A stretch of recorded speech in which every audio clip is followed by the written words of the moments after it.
Hello student, welcome to my channel. आज हम आपको 12th क्लास फिज़िक्स के चैप्टर फर्स्ट विद्युत आवेश तथा क्षेत्र का एक बहुत इम्पोर्टेंट डेरिवेशन कराएंगे जो हर साल हमारे बोर्ड एग्ज़ाम में पूछा जाता है। तो हमारा जो डेरिवेशन है, विद्युत त्रिध्रुव की अक्षीय अथवा अनुदैर्ध्य स्थिति में विद्युत क्षेत्र की तीव्रता। तो जो हमारी विद्युत क्षेत्र की तीव्रता है जिसे हम ई से प्रदर्शित करते हैं, तो उसे हम विद्युत त्रिध्रुव की निरक्षीय अथवा अक्षीय दो स्थितियों में निकाल सकते हैं। और अक्षीय स्थिति को हम अनुदैर्ध्य स्थिति भी कहते हैं। तो अगर हमारे बोर्ड एग्जाम में पूछ लिया जाए कि विद्युत त्रिध्रुव की अक्षीय अथवा अनुदैर्ध्य स्थिति में विद्युत क्षेत्र की तीव्रता क्या है, या फिर ये पूछ लें कि विद्युत त्रिध्रुव की अनुदैर्ध्य स्थिति में विद्युत क्षेत्र की तीव्रता क्या है, तो हमें यही डेरिवेशन करना होगा जो आज हम समझने जा रहे हैं। तो किसी भी डेरिवेशन को समझने से पहले हमें उसका चित्र समझना बहुत ज़्यादा ज़रूरी होता है। तो सबसे पहले हम उसके चित्र को समझेंगे, फिर हम इस पूरे डेरिवेशन को सॉल्व करेंगे। तो आइए देखते हैं। तो सबसे पहले हम क्या लेते हैं, दो बिंदु आवेश लेते हैं।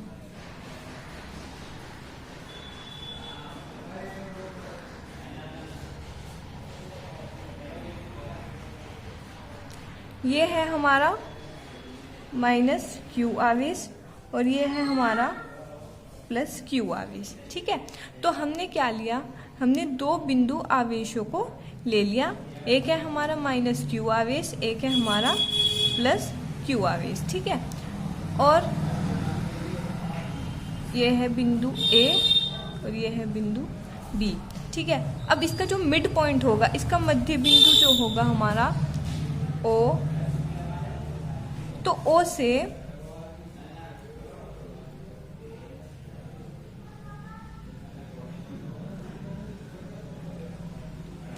यहाँ, ठीक है, इससे कुछ दूरी पर एक बिंदु होगा हमारा पी।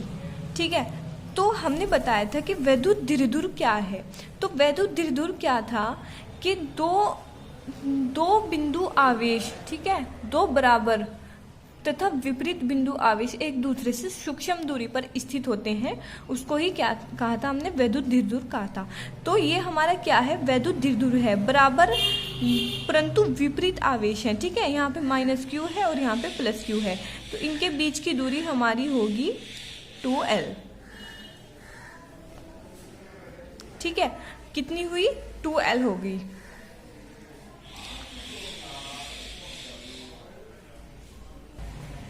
तो जब हमारी ये पूरी दूरी कितनी है, माइनस क्यू से प्लस क्यू तक की दूरी हमारी 2L है, तो A से O तक की दूरी होगी हमारी L, और O से B तक की दूरी भी हमारी कितनी होगी, L। ठीक है, तो हमारा P जो है, जो मध्य बिंदु है इसका O, ठीक है, जो इसका मध्य बिंदु है O से कितनी दूरी पर है, R दूरी पर।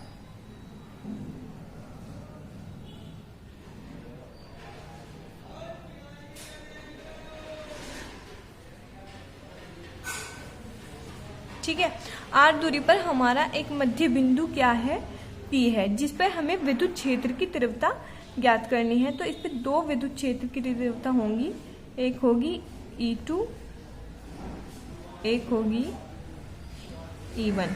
ठीक है, तो हमने बात की कि A से O तक की दूरी L है, O से B तक की दूरी L है, और इसके मध्य बिंदु जो हमारा विद्युत त्रिध्रुव है A और B, इसके मध्य बिंदु O से P तक की दूरी हमारी R है। तो अगर हमें B से P तक की दूरी निकालनी हो तो वो हम कैसे निकालेंगे, क्योंकि O से हमारी P तक की दूरी कितनी है, R है, और O से B तक की दूरी हमारी कितनी है, L है। तो हम क्या करेंगे, जो हमारा R है इसमें से हम L को माइनस कर देंगे, तो हमारे B से P तक की दूरी निकल जाएगी। ठीक है,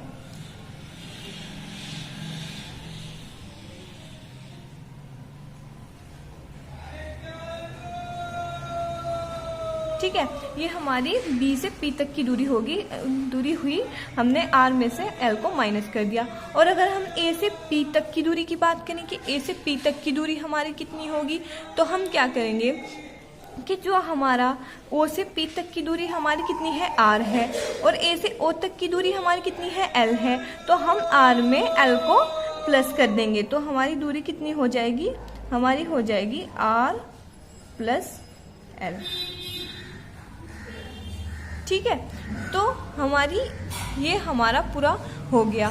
ठीक है, तो इसमें हमने क्या समझा, तो यहाँ पे हमने इसे चित्र को समझ लिया। तो सबसे पहले हमने दो बिंदु आवेश लिए, -q आवेश और +q आवेश। तो उनका मध्य बिंदु क्या है, O है। O से R दूरी पर हमारा एक बिंदु P है। ठीक है, और इन दोनों -q से +q तक की दूरी हमारी 2L है। तो A से O तक की दूरी L और O से B तक की दूरी भी हमारी L होगी। तो हमने अब इनकी सहायता से B और P की दूरी भी निकाल ली, PP की दूरी निकाल ली। हमने R में से ये जो हमारा R था, O से P तक की दूरी R थी, तो इसमें से L को माइनस करके हमने BP की दूरी निकाल ली, और R में +L करके हमने AP की दूरी भी निकाल ली। ठीक है, तो इस तरीके से हमारा जो ये चित्र है ये समझ आ चुका होगा। अब हम आगे बढ़ते हैं। अब आती है हमारी बात कि हमें इसके बारे में थोड़ी सी थ्योरी लिखनी होगी। ठीक है, तो थ्योरी में हम क्या लिखेंगे, थ्योरी में हम लिखेंगे माना एक वैद्युत द्विध्रुव। ठीक है, क्या है ये, वैद्युत द्विध्रुव है, के परावैद्युतांक वाले माध्यम में रखा है। माना वैद्युत द्विध्रुव के मध्य बिंदु O से, ठीक है, कितनी दूरी पर, R दूरी पर एक बिंदु P है। ठीक है, बस इतना हमें लिख देना है। उसके बाद हम ये भी लिख सकते हैं कि जिस पर विद्युत क्षेत्र की तीव्रता ज्ञात करनी है। ठीक है, तो अब हम इस डेरिवेशन को सॉल्व करते हैं। तो सबसे पहले हम क्या लिखेंगे, +q आवेश के कारण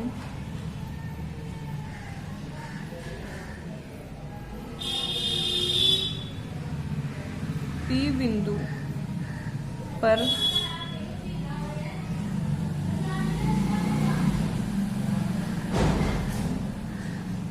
विद्युत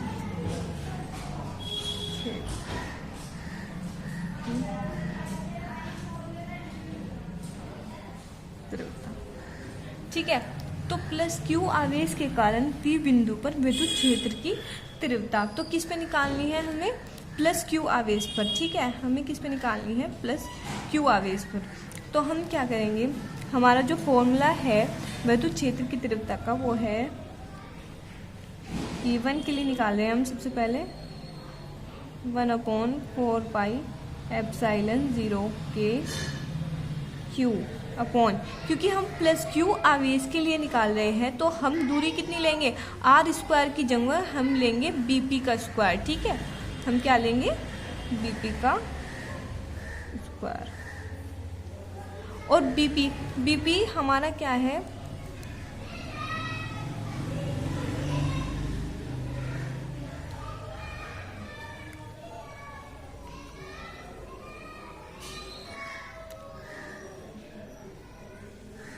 तो BP हमारा कितना है, BP हमारा है R-L।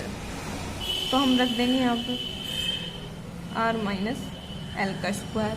ठीक है, इतना हमारा +q आवेश के कारण P बिंदु पर विद्युत क्षेत्र की तीव्रता का हो गया। ठीक है, अब हम क्या करेंगे, -q आवेश के कारण। ठीक है,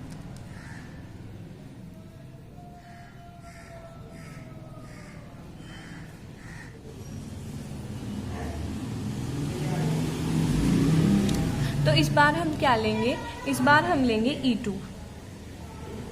ठीक है, और वही फॉर्मूला रख देंगे 1/4πε0 के Q अपॉन। तो अब इस बार हमने लिया है -q आवेश के लिए, तो हम दूरी कितनी लेंगे, दूरी हम लेंगे AP का स्क्वायर।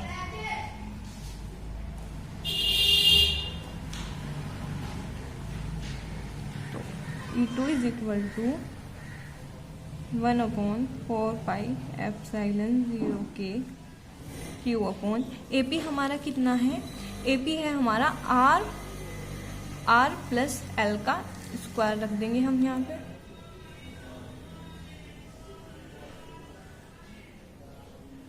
तो इस प्रकार हमने माइनस क्यू आवेश के लिए पी बिंदु पर विद्युत क्षेत्र की तीव्रता और प्लस क्यू आवेश के कारण पी बिंदु पर विद्युत क्षेत्र की तीव्रता निकालनी। अब हमने परिणामी तीव्रता निकालनी है।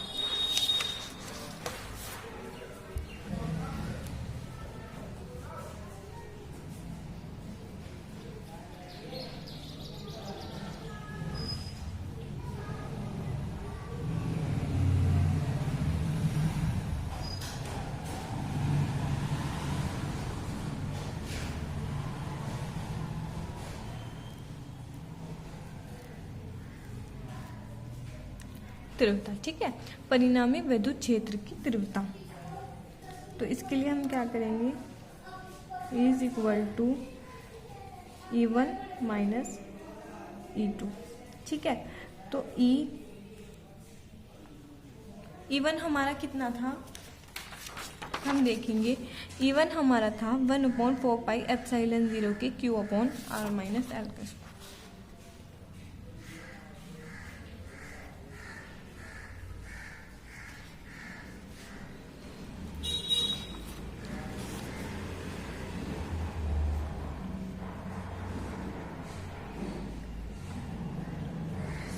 E2 हमारा है, यहाँ पे देख लेंगे, 1/4πε0 के Q/R प्लस L के स्क्वायर। 1/4πε0 के Q/R प्लस L का स्क्वायर। तो अब इसमें से हम Q/4πε0 के को कॉमन ले लेंगे, ठीक है। 4πε0 के कॉमन ले लिया हमने, तो हमारा बचा R माइनस L का square minus 1/R plus L का स्क्वायर, ठीक है। अब हमारा इतना हो गया। अब हम ये हमारा ए माइनस बी के होल स्क्वायर का फॉर्मूला बन गया। तो अब हम इसके फॉर्मूले को हमें खोलना पड़ेगा। तो a माइनस बी का होल स्क्वायर का फॉर्मूला हमारा क्या होगा, यहाँ पे साइड में लिख देते हैं हम।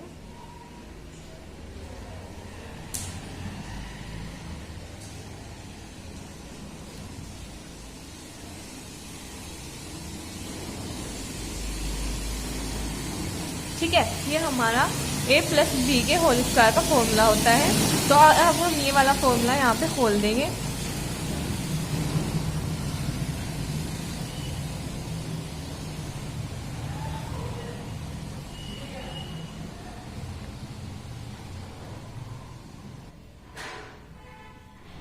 पहले हम इसका एलसीएम लेंगे, उसके बाद फॉर्मूला खोलेंगे।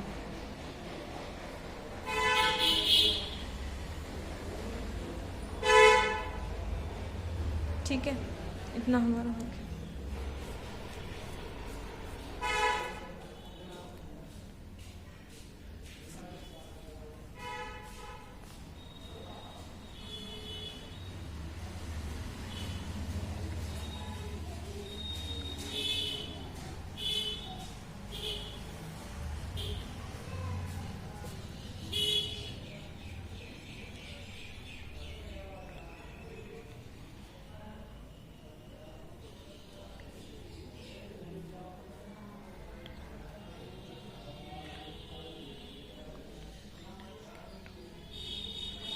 ठीक है, तो यहाँ पर हमने इन दोनों का फॉर्मूला खोल दिया है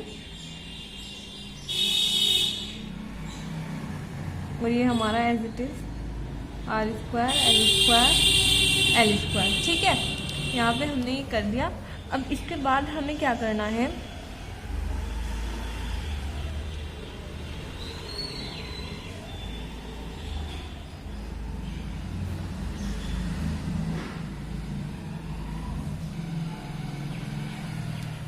R square plus L square plus 2RL। ठीक है, तो जब हम इसको बाहर लेके आएंगे तो साइन हमारे चेंज हो जाएंगे।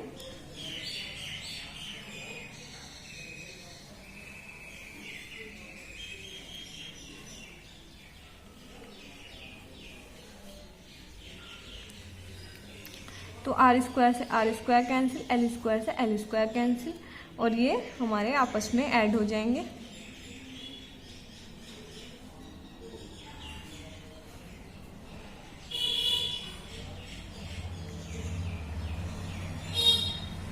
Four are upon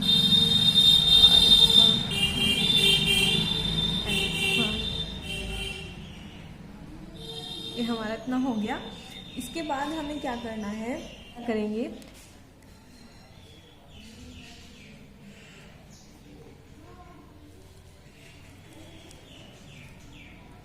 four pi epsilon 0 के। तो हमारा जो हम इसको ऐसे भी तो लिख सकते हैं ना, 2L इंटू 2R, ठीक है, ऐसे भी हम इसको लिख सकते हैं। और नीचे हमारा R स्क्वायर माइनस के L स्क्वायर और L स्क्वायर ही रहेगा, ठीक है। तो हमने पढ़ा था, जब हमने वैद्युत दीर्घ आघूर्ण पढ़ा था तो हमने पढ़ा था Q इंटू 2L, ठीक है। Q इंटू 2L हमारा किसके इक्वल था, P के इक्वल था। तो हम इसको यहाँ पे P के इक्वल रख देंगे।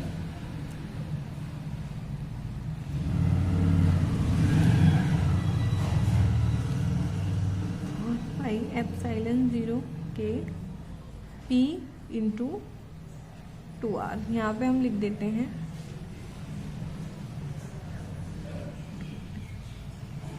ठीक है, P into 2R R square minus के L square.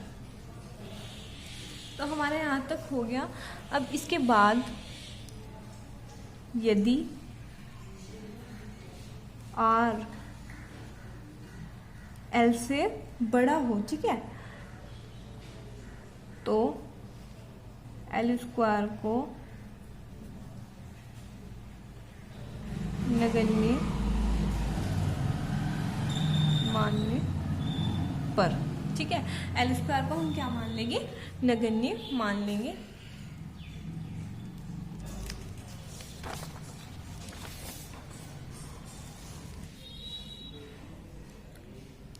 Is equal to 1/4 pi epsilon 0 के, ठीक है, P into 2R upon R square upon R square, क्योंकि हमने L स्क्वायर को नगण्य मान लिया है।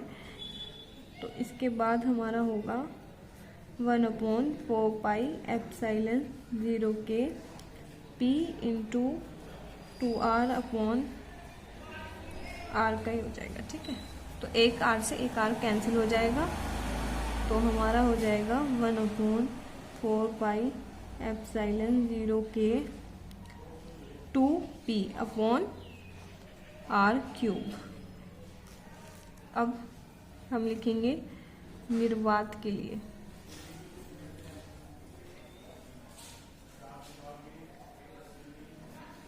K is equal to 1।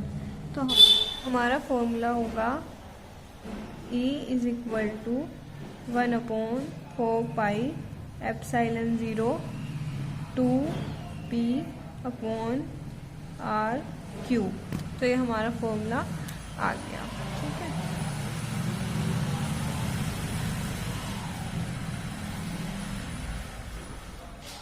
तो अगर आपको हमारी वीडियो पसंद आई हो तो इसे लाइक कीजिए, शेयर कीजिए और हमारे चैनल को सब्सक्राइब कीजिए। Thank you.